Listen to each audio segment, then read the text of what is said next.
Então, eu quero lembrar vocês aqui que o 19 de abril foi na segunda-feira, mas hoje também é um dia especial. Nós, na verdade, durante toda a semana, a gente faz sempre uma comemoração alusiva ao Dia do Índio. Nós vamos começar, então, com esse tema. 19 de abril, comemoramos o Dia do Nativo Brasileiro, e a Casa de Cultura Huguenote, Daniel de Latouche, sempre realiza uma homenagem, e o tema desse ano é Tupinambá, a raiz da cultura brasileira. Iremos contar e cantar um pouco sobre o que temos aprendido a respeito desse povo tão precioso, que faz parte da nossa história, do período pré-histórico e o início do período colonial. Apesar dos inúmeros povos existentes, não estamos querendo dizer que só eles estavam aqui, né? Mas como, para não ficar imensamente grande a palestra, nós estamos exclusivamente falando dos Tupinambá, tá? E se você quiser saber sobre outros povos que estavam aqui nesse mesmo período, o livro da professora Ana Luísa Ferro fala basicamente das 4 principais etnias que guardavam a região costeira do Brasil e os principais troncos, que era o tronco G e o tronco Tupi. Queremos destacar especialmente os Tupinambá, por serem eles os de maior registro histórico dessa época e os que aqui residiam, né, na cidade de São Luís, além de protegerem a costa brasileira de norte a sul, antes da chegada dos colonizadores europeus. Esse mapa nós temos o privilégio de ter aqui na casa, de criação do professor Antônio Norberto, um historiador que talvez você conheça, é muito conhecido na cidade.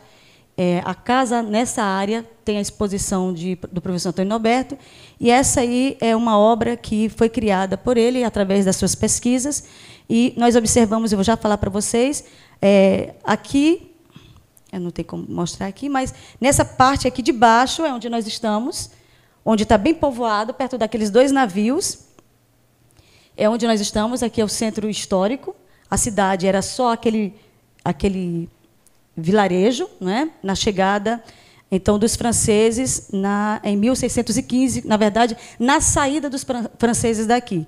Quando os franceses chegaram aqui, haviam 27 aldeias Tupinambá. Então, em toda a grande ilha de São Luís, haviam 27 aldeias. Hoje, nós temos, até hoje, inclusive, uma aldeia com o mesmo nome, que é Vinhais, né? O Vinhais Velho é, desde essa época, tem o mesmo nome. Ao chegar os franceses aqui, haviam 27 aldeias na Ilha Grande, que em tupi significa o pão-açu, né? E no nosso português, tupi português, Ilha Grande, nos apresentando que o nome Maranhão veio depois dos franceses para a região. Então, todo mundo sabe, inclusive os livros de história de 1612, de 1611, nos conta que o nome dessa região era o Pão-Açu. Um livro muito mais antigo diz que era Tupão-Açu, e outros europeus chamavam de Ilha dos Canibais. Então, basicamente, tinha todas essas nomenclaturas, mas o nome Maranhão ainda não era conhecido nessa região. O estado do Maranhão e boa parte do Brasil nasceram nesse território, né? Também não podemos falar disso nesse momento, mas é interessante se você quiser depois estudar. Mas quem é o povo Tupinambá? É o brasileiro pré-histórico, ou proto-brasileiro, um povo milenar, que nos deu de herança em muito o que somos. E é o que nós vamos conhecer um pouco sobre eles agora. Principais características dos Tupinambá. As evidências das populações, que são chamadas de pré-históricas, são encontradas em todo o território brasileiro. Sítios arqueológicos como pinturas e gravuras rupestres, objetos líticos ou de pedra ou cerâmicos, intervenções na paisagem, no solo como geoglifos, que são grandes figuras feitas no chão por povos antigos. Vocês também podem depois fazer uma pesquisa sobre isso, interessante. Só geoglifos no estado do Acre tem mais de 500, né? 500 de épocas que ainda ninguém sabe exatamente quem são os povos, quem foram, provavelmente, né, com essa tendência aí dos proto-tupi.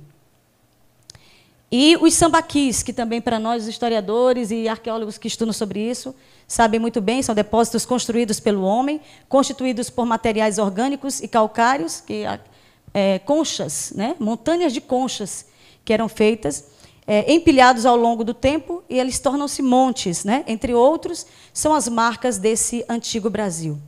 Temos aqui essa bacia funerária. Ela está no Museu do Homem Pré-Histórico Americano, aqui no Piauí, muito conhecido museu, na Serra da Capivara. Não sei se vocês já conheceram, tiveram a oportunidade de conhecer. Eu, infelizmente, ainda não conheci, mas estou desejando, estamos marcando essa viagem.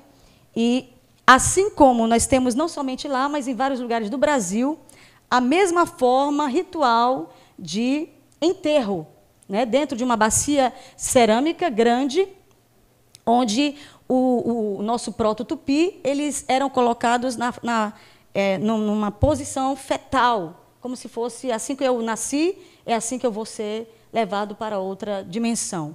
E aqui, essa imagem é nossa, do Brasil, e também do povo maranhense, daqui do nosso Museu de Paleontologia. Eles fizeram essa arte, e nós pegamos emprestado, mostrando um pouco sobre o que o nosso povo tupinambá fazia na época de mais ou menos 1.200 anos antes de Cristo, ou 2.000, 3.000, até 4.000 anos antes.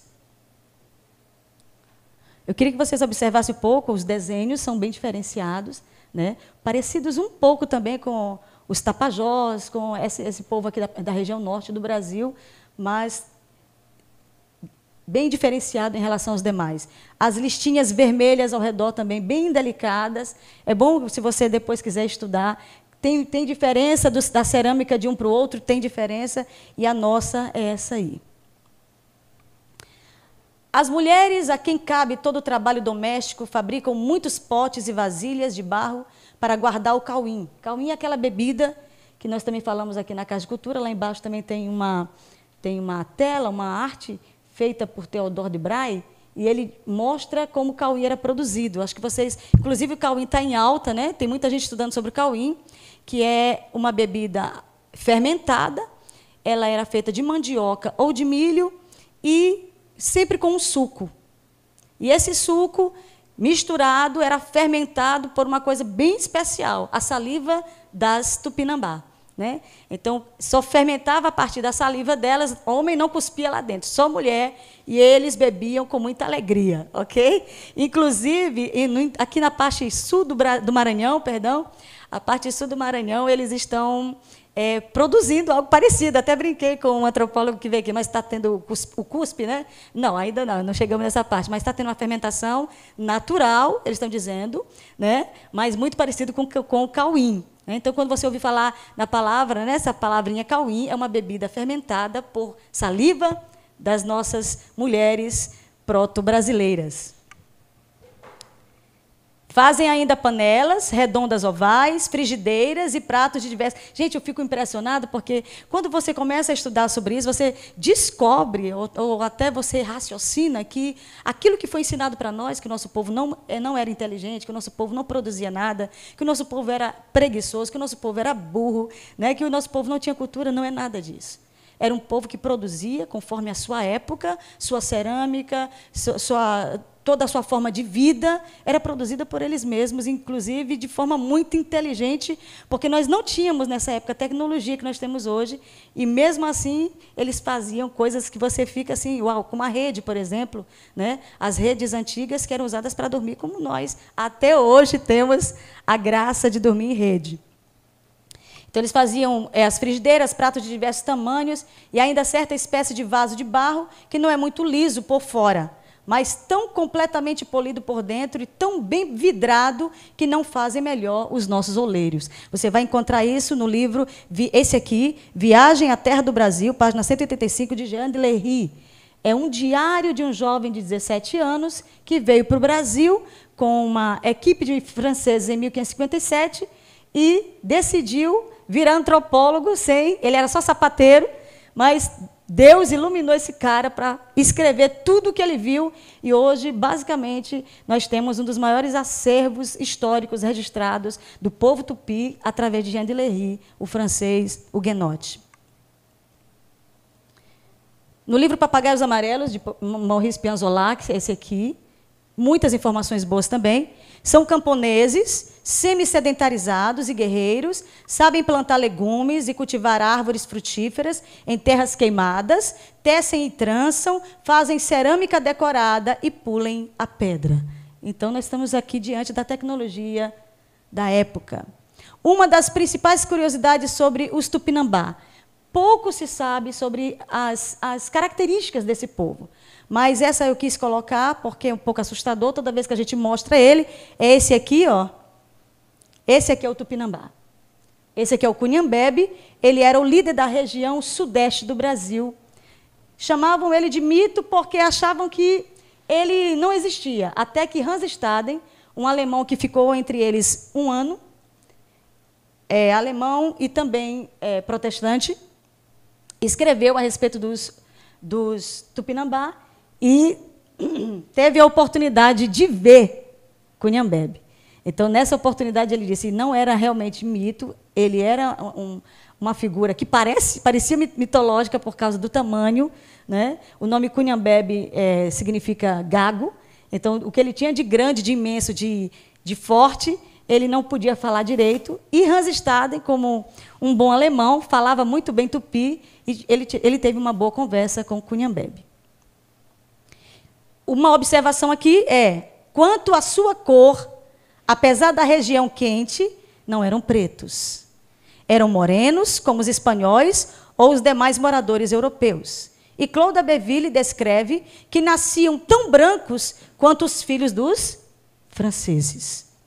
Pegando neste menino, disse Claude Abbeville, e admirando-se de o ver tão alvo como nunca vi menino algum, disse-me que todos eram assim brancos, mas que mudavam de cor à custa das tintas e dos óleos que empregavam. Então, particularmente, os Tupinambá não gostavam da cor. Eles escondiam a cor branca, porque eles se destacavam muito das demais etnias. Então, o que eles faziam? Ainda bem novinhos, bem bebês, os pais raspavam a pele daquele Tupinambá, né? Raspavam, pintavam de urucum. Nós temos aqui o urucum, que vocês, o maranhense conhece bem, né? Urucum com genipapo, fazia aquela pasta e passava no corpo inteiro.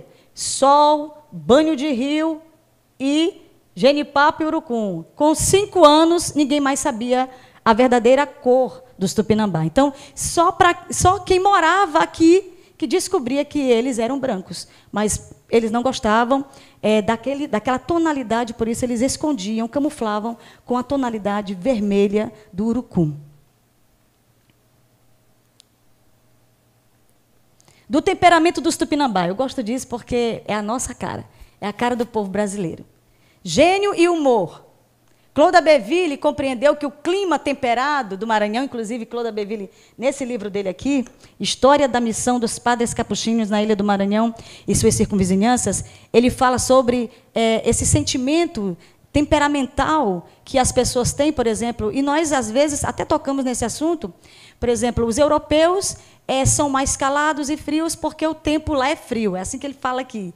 E ele chegou aqui e olhou os Tupinambá, né, falantes e quentes, né, cheio de amor, cheio de relacionamento. Então, ele disse, deve ser o calor daqui que faz eles ficarem também calorosos, né?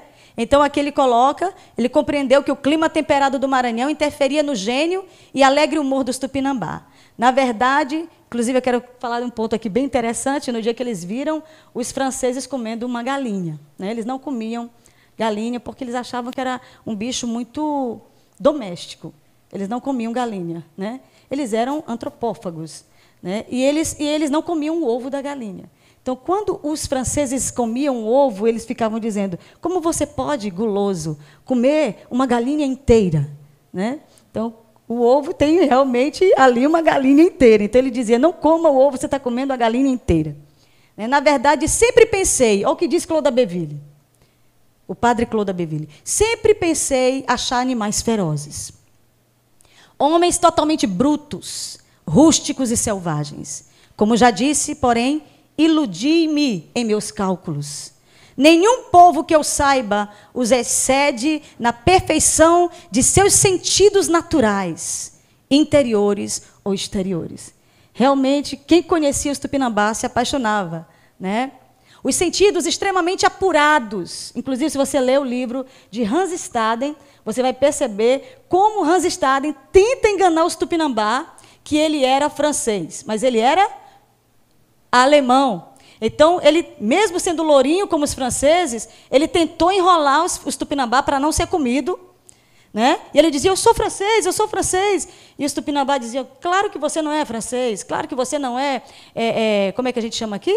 A Jurujuba, né? Claro que você não é a Jurujuba, você é um pero. O que é o pero? É o português. Ele dizia, não sou pero, porque os Tupinambá eram inimigos dos portugueses. Então, os estrangeiros, eles sabiam discernir muito bem, aquele ali é francês, aquele ali é alemão, aquele ali, eles tinham esse discernimento. Então, eles não tinham como ser enganados.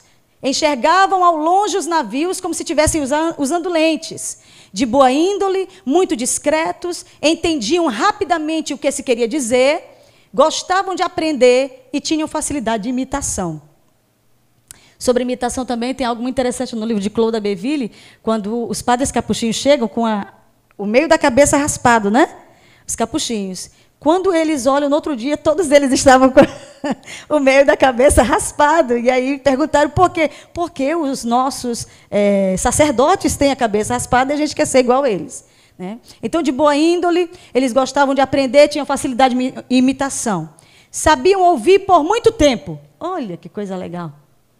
Precisamos dessa arte de novo, né? Sabiam ouvir por muito tempo, nunca interrompiam quem falava e nem quem tomava a palavra. Não falavam nunca todos de uma só vez. Que povo educado, né? Em compensação, se ele te ouvisse 2 horas, tu teria que ouvi-lo 2 horas. Se tu quisesse se retirar, ele diz, não, eu te ouvi 2 horas, agora você vai ter que me ouvir 2 horas. Ok? Era um povo que gostava do discurso. Isso, gostavam de discursar, podendo fazer por 2 ou 3 horas. Olha só, gente, que assunto grande. Por 2 horas. O livro de Jean de Lery e o livro de Claude Abbeville, eles falam, enquanto isso, lá estava eles discursando em pé, sozinhos, porque os outros ficavam tudo calados, né? Então, todo mundo ouvindo e aquele lá discursando, era a hora dele. Ok? Submissos aos princípios que eles conheciam. Gostavam da razão, dos porquês, refletiam no que eles diziam, porque queriam ser convencidos para, então, obedecer. Uma coisa bem interessante, que às vezes a gente, quando sabe, por exemplo, sobre o Cauim, quando a gente analisa sobre o Cauim, a gente dá aquela repulsa. Como é que pode alguém, um povo brutal, um povo bárbaro, beber uma bebida de saliva, fermentada com saliva?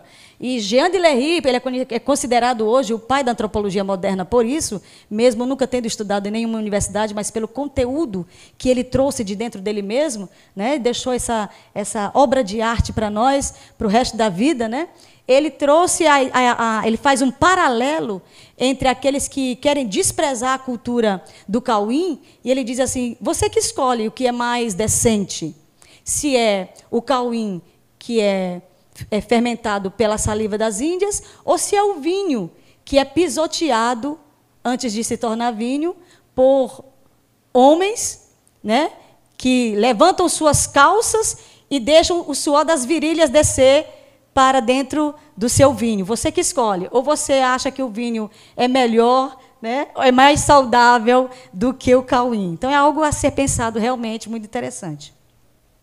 Se convencidos, eles mudavam até de tradições antigas, se preciso fosse. Inclusive, é bom colocar sobre isso aqui, que quando os franceses chegaram, porque eles eram não canibais, eles eram antropófagos. A diferença do antropófago para o canibal o canibal come carne humana porque gosta, o antropófago come carne humana por ritual.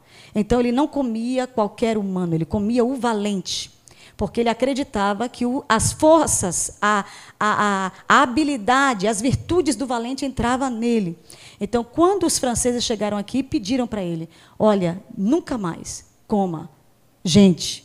E aí eles disseram, por causa de vocês, nós vamos, então, obedecer isso aí. Mas ainda comeram, inclusive, alguns franceses chegaram a confessar, também comemos alguns pedaços de gente juntamente com os Tupinambá.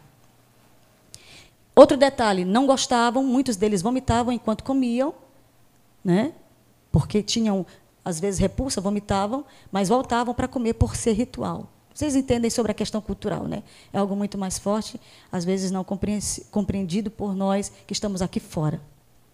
Eram apegados à razão, eram atraídos com a docilidade no trato, observe isso, certo? E reconheciam imediatamente a verdade. Não eram rixosos ou barulhentos com seus amigos, mas, se ofendidos, eram vingativos. Se uma vez errassem com eles, inclusive, há quem diga que essa rixa que eles tinham com os peros, com os portugueses, era antiga, porque os peros enganaram eles no início. Antes, muito antes dos franceses chegarem, os portugueses chegaram e, no relacionamento, traíram os Tupinambá.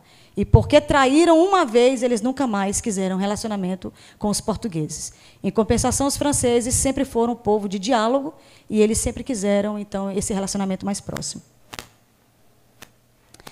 Da morte de um Tupinambá. Gente, aqui não temos, eu não vou passar para vocês todas as características, certo? Mas eu vou indicar para vocês o livro, mas eu vou dar aqui algumas características para vocês conhecerem sobre o nosso povo. A maior covardia para um Tupinambá era ter medo da morte. Se você quiser conhecer a poesia, o poema Ijuca-Piramá, de Antônio Gonçalves Dias, vocês vão perceber ali a disputa de coragem de um pai que entregou o próprio filho para morrer porque o filho chorou na hora da morte. Então, observem naquele poema que Gonçalves Dias traz toda a historicidade dessa situação. Um tupi não tem medo da morte. Por isso que eles, se eles fossem pegos, eles já sabiam, se eu não for comido, é porque eu não me destaquei como um herói. Essa é essa palavra, um herói. Então, eles, quando eram comidos, é porque eles tinham virtudes para manifestar para outros. Não era digno nem de ser comido um homem que chorasse diante dela. Se você olhar o Ijuca-Piramá, você vai ver que o índio chorou e perdeu a oportunidade de ser comido, né, pelos timbiras. Mas quando ficavam doentes, olha que interessante, mostravam a dor para um amigo, que logo chupava o local. Não era ele, era o amigo que chupava. Então, essa característica que nós temos, né, a nenenzinha, a criança da gente diz, doeu, dói, a gente... e até às vezes, e nós também, cortou, a gente chupa, é tupi.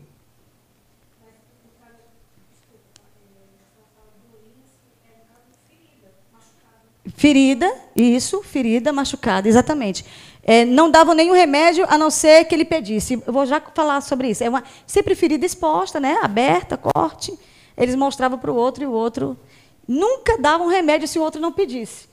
Isso o Jean de Lery fala também muito, achando assim estranho, porque um outro estava muito doente, mas eles não deram remédio porque ele não pediu. Né? Interessante. Os americanos têm por hábito, após a sucção da parte doente do corpo, nada dar aos doentes acamados, a menos que o peçam. Também o livro de Jean de Lery. Monoteístas? Essa é a grande pergunta que nós temos feito nessa casa. A principal característica é a religiosa, na minha opinião. Não tinham templos, lugar específico de adoração, nem fabricavam deuses. Via Deus como um ser espiritual, criador, com voz de trovão. Tupã. Aceitar a possibilidade dos nativos brasileiros serem monoteístas poderia se tornar um maior embaraço para a antropologia moderna. Antropólogos de um passado próximo preferiram disseminar a pagelança como conceito religioso dos nativos brasileiros para não visibilizar o monoteísmo indígena, estudado pelos europeus no Brasil colônia, como escreveu Jean de Lery. Ele diz assim, os nossos tupinambás, conforme já disse no princípio deste capítulo, não adoram os caraíbas, que eram os pajés, com genuflexões, que eram a ação de adoração ou dobrar os joelhos, ou outros ritos exteriores. Tampouco veneram, desse modo, os seus maracás ou quaisquer outras criaturas, e muito menos ainda os suplicam ou invocam.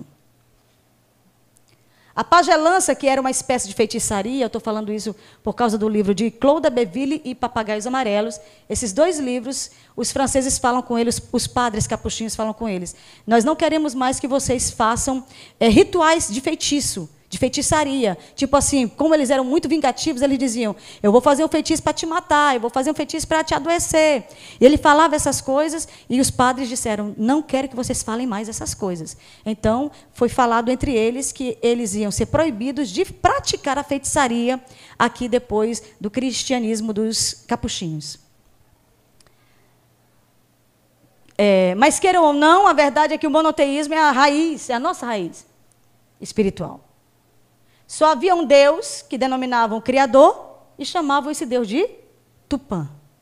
Conhecer essas verdades nos ajudarão a compreender o passado, mudar nosso futuro e encontrar nossa identidade cultural.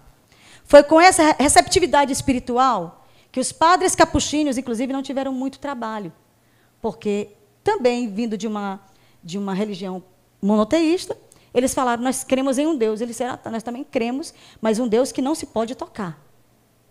Né? Os Tupinambá falaram. Então, foi com essa receptividade espiritual que os padres capuchinhos entraram no Maranhão e apresentaram o cristianismo. E Tupã, Deus único dos Tupinambá, já pôde ser considerado o mesmo Deus cristão que se adaptou naturalmente à religião dos índios pelos missionários franceses. Enfim, eu não posso falar muito, né? Mas a culinária, o modo de dormir que nós temos, a macaxeira, a mandioca, a farinha de polpa, a farinha branca, que a gente não sabe viver sem ela, o arroz, que a gente não sabe viver sem ele. Essa vida social, família que o maranhense gosta da família toda próxima, né? Todo mundo junto, tudo isso é muito tupi. Né? Muitos deles, né? Muito deles está em nós, principalmente em nossa língua, o tupi português. Saiba mais no livro Tupinambá, a raiz da cultura brasileira. Está disponível na Amazon. Os Maíra. É algo que nós estamos trabalhando, estudando sobre isso, mas eu tenho investigado isso com alguns descendentes de Tupi, os Guajajaras, e nessa conversa, né, nós estamos descobrindo algumas coisas juntos a respeito dessa expressão que era dada para os franceses. Se você olhar no Google, fizer qualquer pesquisa, você vai perceber lá que o significado de Maíre ou Maíra, Maíra é um filho ou filha de francês com índio, né? Ou chamado estrangeiro com índio, e Maíre era um lugar onde os franceses moravam na região do Brasil colônia.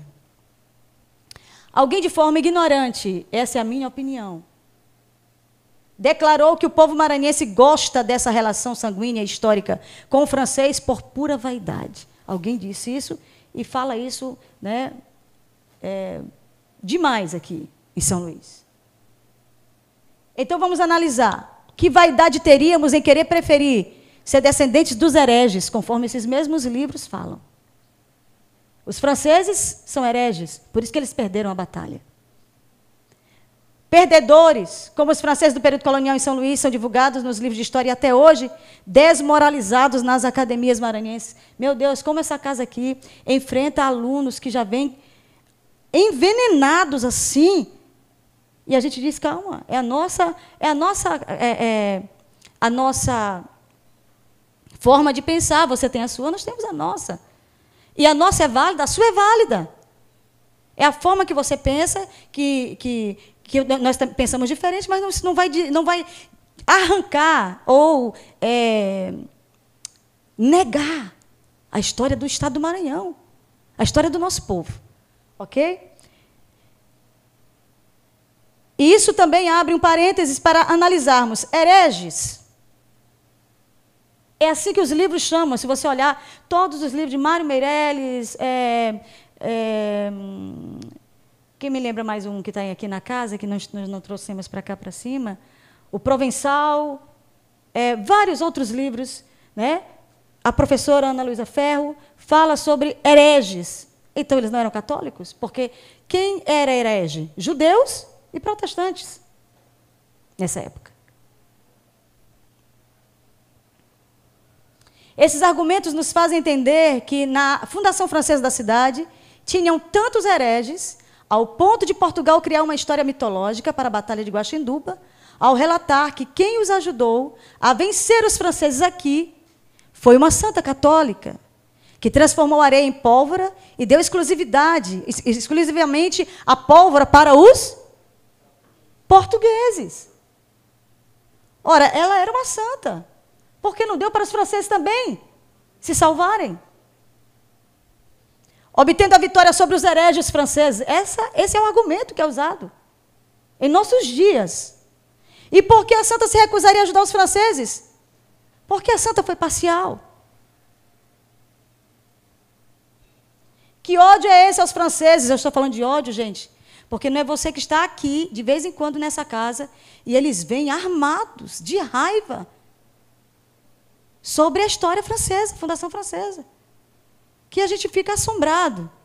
Então, que ódio é esse aos franceses e desmerecimento à sua fundação, senão intolerância religiosa?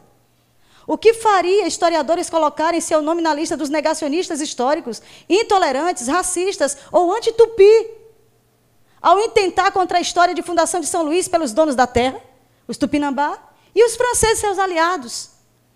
Contada, está aqui alguns livros. Esse livro aqui não foi contado por gente de 50 anos atrás. Esse livro foi contado em 1612. Esse livro é de 1612. O que mais vale? Alguém que estava aqui ou alguém que contou há 50 anos atrás? Há 20 anos atrás? Há 10 anos atrás? Há 2 anos atrás?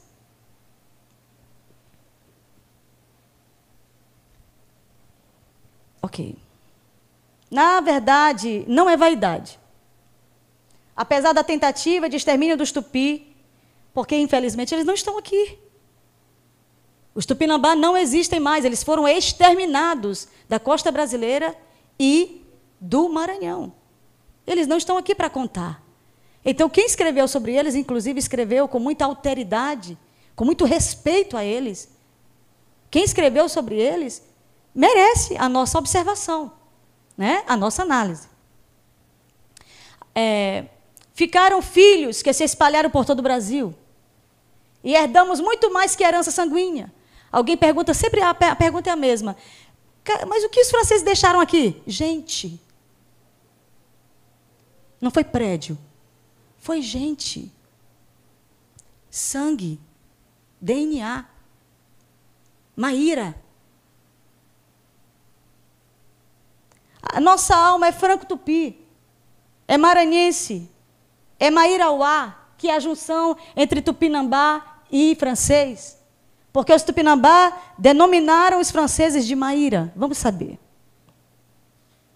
Eis aqui um trecho do discurso do líder dos Tupinambá, que, inclusive, agora também já está sendo criticado por historiadores, o discurso de Japiaçu, dizendo que ele não está falando a verdade. O que faz um tupi não estar falando a verdade do seu povo?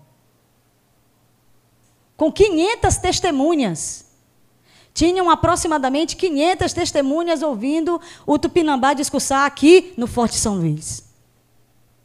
No período colonial, ao se referir ao estabelecimento dos franceses em terras brasileiras. Eles amavam, gente, eles amavam os franceses por uma questão. Eles foram respeitados.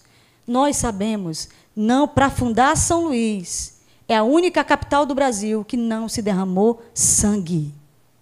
Não houve um levantamento de armas. Ninguém morreu para fundar, em 8 de setembro de 1612, a cidade. Não houve morte. A cidade foi fundada diante de uma cruz. Não houve guerra, não houve briga, não houve confusão. Os franceses decidiram. Aqui os franceses levaram os Tupinambá para o Louvre, em 1611. Levaram para conhecer os franceses lá. O rei menino, Luís XIII, que o nome da cidade tem o nome dele, conheceu os Tupinambá e eles disseram: a nossa terra se submete ao governo da França, porque nós precisamos de ajuda para nós termos o nosso povo protegido.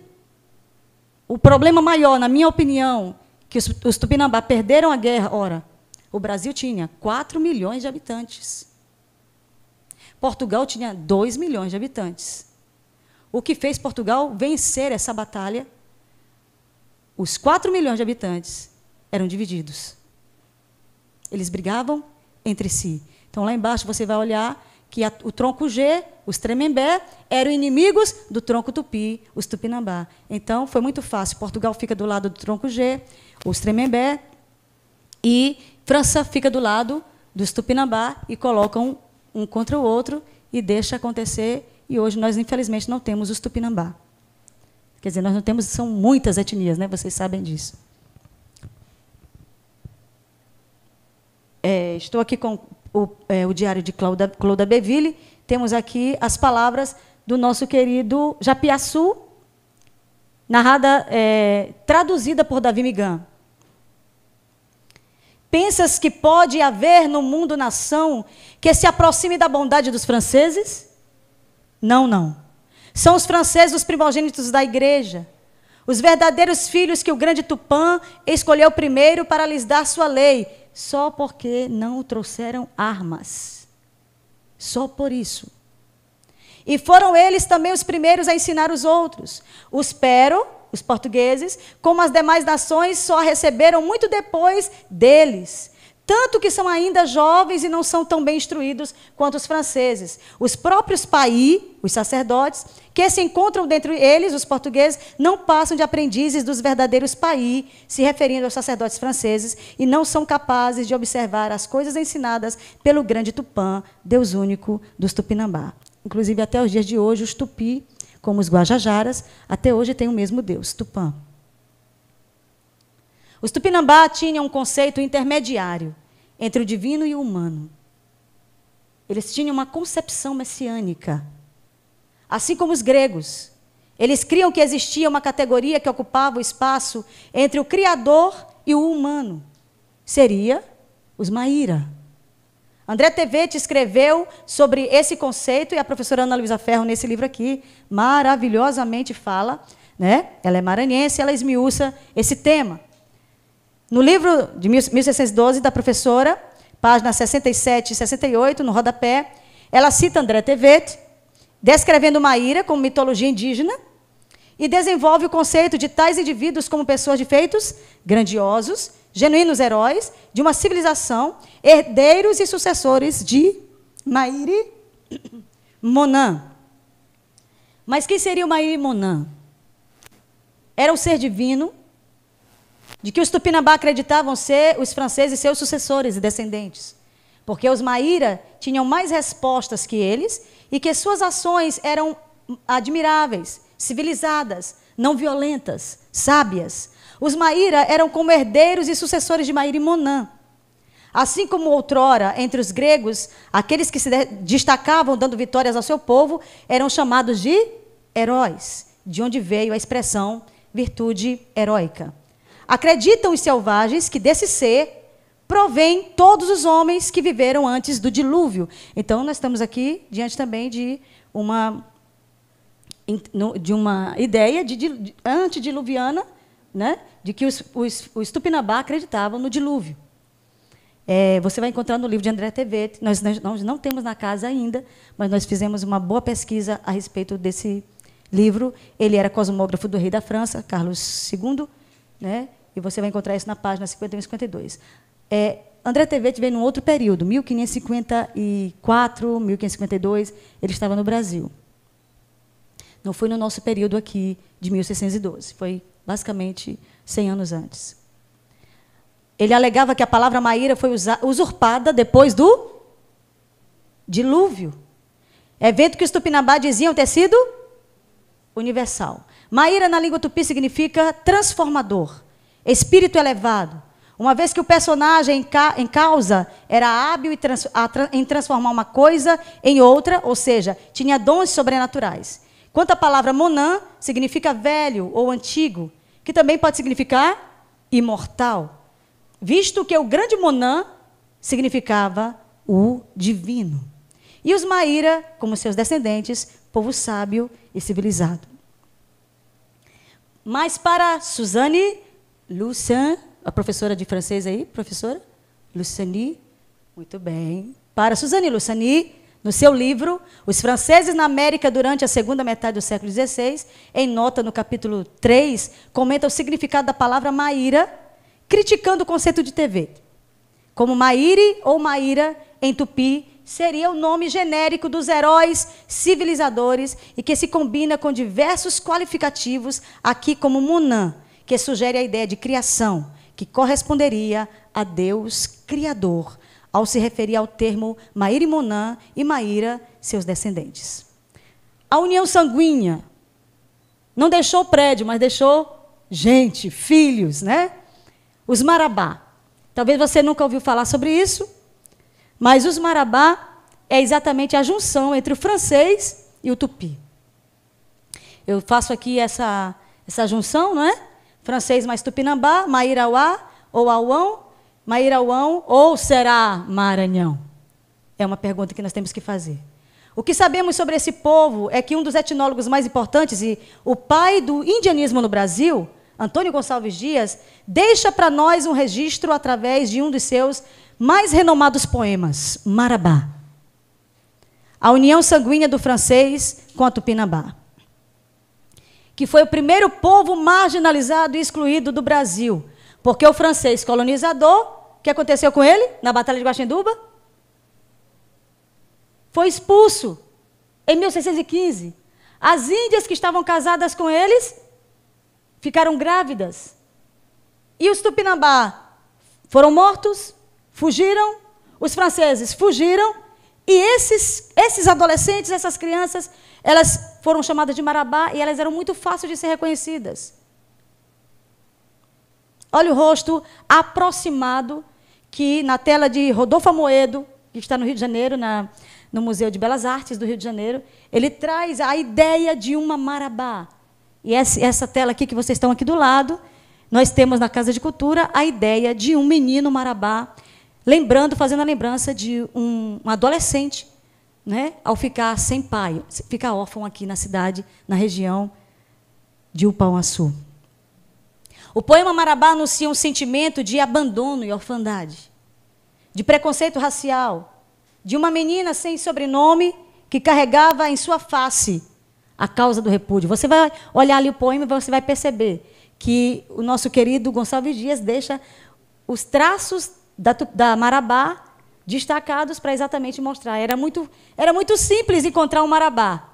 Eles eram muito diferentes dos tupinambá, de qualquer outro tipo de etnia e dos portugueses.